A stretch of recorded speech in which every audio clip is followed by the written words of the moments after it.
he's changing the world.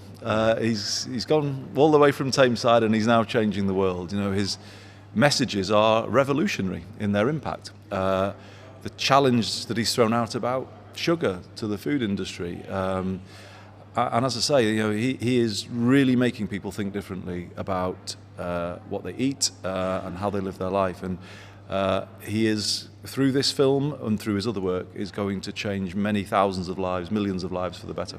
I've seen the film, and it's got a very simple but powerful message, which is anybody, all of us, could make some very small changes to our lives, and we can improve our health immeasurably in terms of how we exercise, what we eat. And it's there, open to all of us, to take control of our own health. And that's the powerful message that comes through this film. I promise anybody, if you watch it, it will change how you think about your life, and it will probably change your life as well. Kind of know all about the film to a degree, but tell me a little bit about the film yourself. Yeah, so basically the film sets to go to it aims to take people on a journey from where the root of the Mediterranean diet comes from. And this is in a tiny Italian village in southern Italy, where one of the most influential scientists in nutrition, who influenced dietary guideline changes in the US and the UK in the 70s and 80s, spent most of his time doing his research.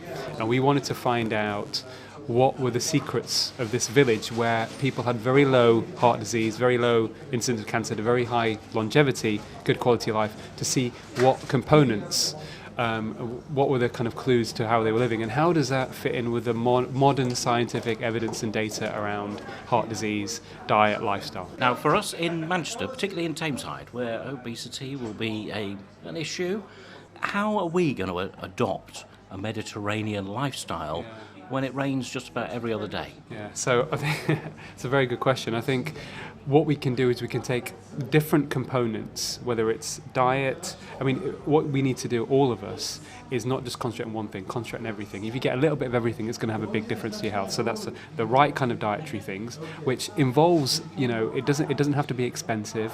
Just getting, you know, vegetables every day, and avoiding some of the processed stuff. Really avoiding the kind of processed, the high sugar stuff, the sugary drinks. You actually save money if you cut out sugary drinks from your diet and just drink water. I mean, you'll probably save quite a lot of money already on that.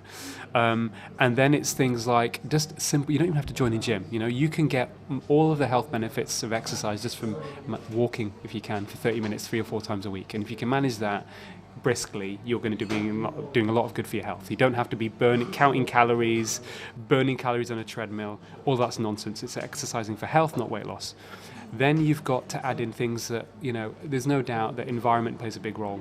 And, you know, I argue that government has to help people, especially people from sort of poorer communities, to help make their default choice a healthy choice. So when you go to areas where there seems to be more socioeconomic deprivation, there also seems to be more fast food on site, cheap takeaways, all that kind of stuff. So we want to help subsidise healthier foods and really make those foods less available to give more healthy choices to people.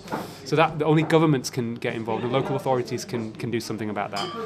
And then it's about just the simple stuff, getting families eating together, you know, going back to traditional, you know, what happened to the British lunch hour, you know, the social interaction, Nigel, is so important for health. We've forgotten about that. It's a really big aspect to improving one's mental and physical state. And you know, taking the dog. People who take dogs for, you know, men who have dogs actually have less cardiovascular disease than men that don't, because actually just going out and walking. But actually, it's all even the emotional benefits of having pets. We have to think very differently about lifestyle. And also, on top of all this, it's not going to be solved with pills. What we've realised, and I say this as a practicing cardiologist, many of the medications that we prescribe have really marginal benefits at best, come with side effects, and are nowhere near as impactful as simple lifestyle changes, which can have an impact very quickly on your life. It's never too late.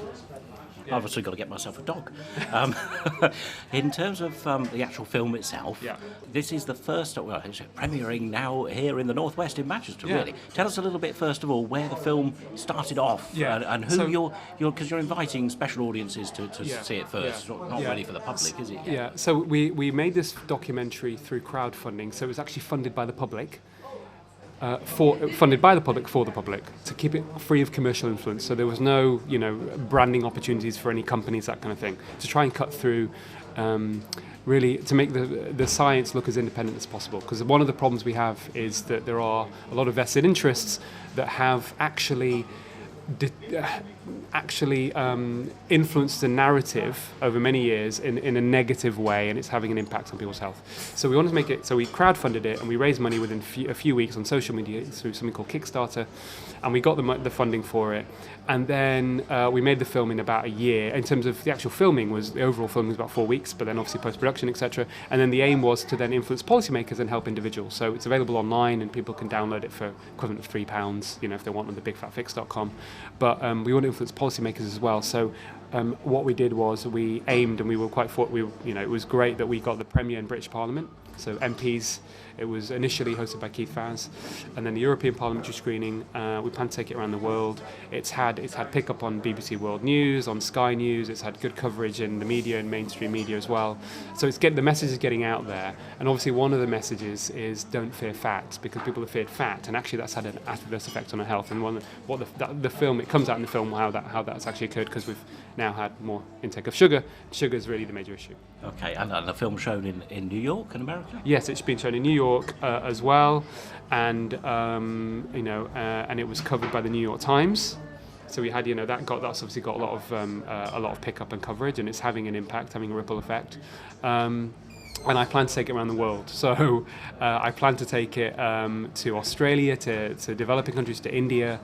And over the next few months we will have screenings. There's another screening in Seattle in America as well, really just to try and influence the influencers, if you like, to get the policymakers, so getting those people. And obviously in Manchester today we've got who will probably be hopefully the future Mayor of Manchester, former Health Secretary Andy Burnham as well, who's watched the film, and he's going to be introducing it, which is great. So it's these are the people that can really introduce policy changes, which is really what's going to help everyone in the population to improve their health quite quickly. For somebody like you who's released a film like this, though, how difficult is it to get into a mainstream cinema like this, like View Cinemas here?